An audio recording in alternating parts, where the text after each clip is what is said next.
Hello and welcome to this Python tutorial. Today we'll be simulating an XML bomb attack. Now that does sound pretty incredible, right?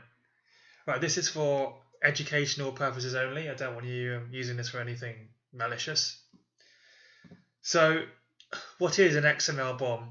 Well, essentially it's basically a way of flash flooding the XML parser, which is a way that the XML parser is a way the computer reads XML so that it can be used by other programs.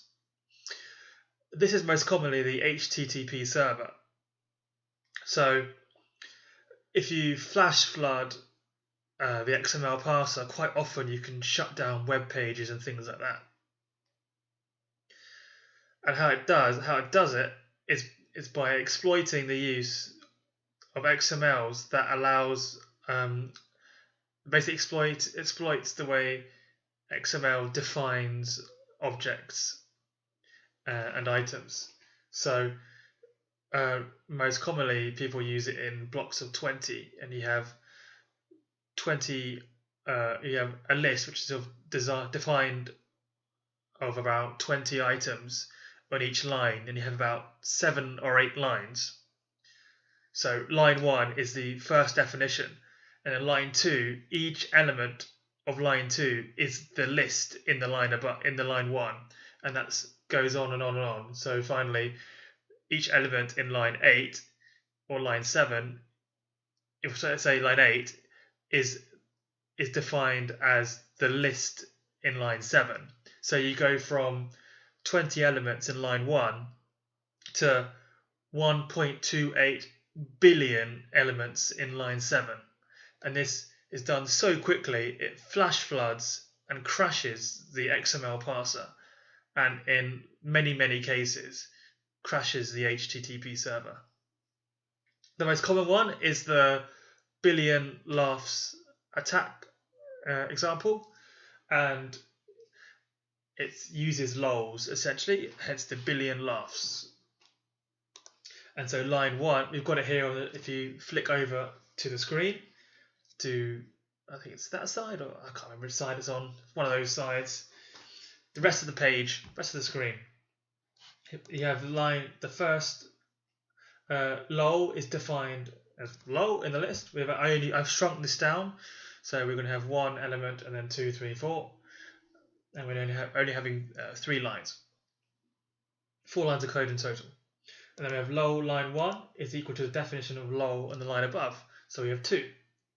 And then we have 3 lol, so lol 2 is equal to 3 of lol 1s, so that would be 6 elements because lol 1 is made up of 2 lols, and so on. And then very quickly here, if you look on the output on the right, or below where I'm speaking from, then you'll see the lols build up very quickly.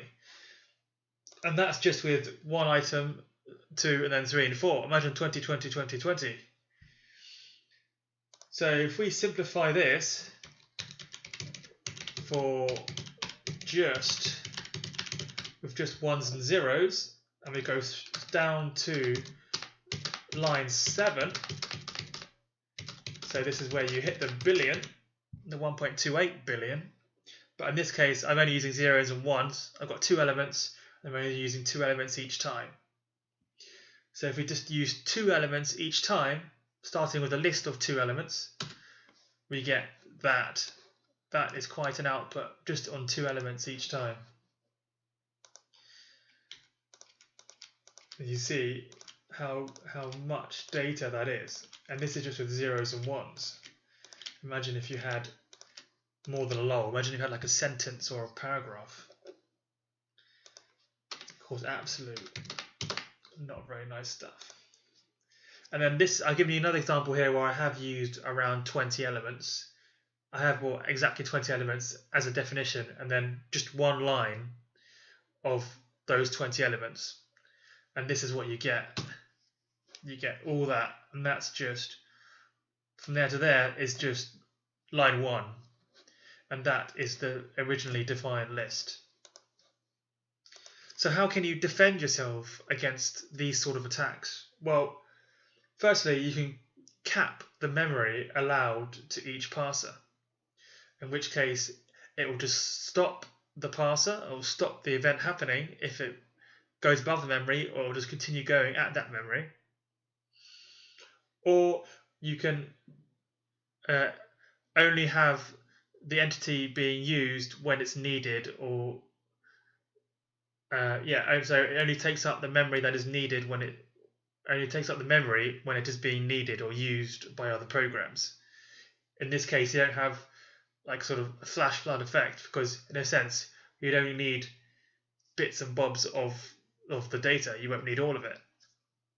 And in this case, you will stop yourself from having these sort of flash flood attacks. That is it I have for you today. If you've enjoyed my tutorial, then please like it and share it around, and subscribe to my channel, because there'll be lots more of this coming up. Check out my other videos as well, and I hope to see you next time. Thanks very much for watching.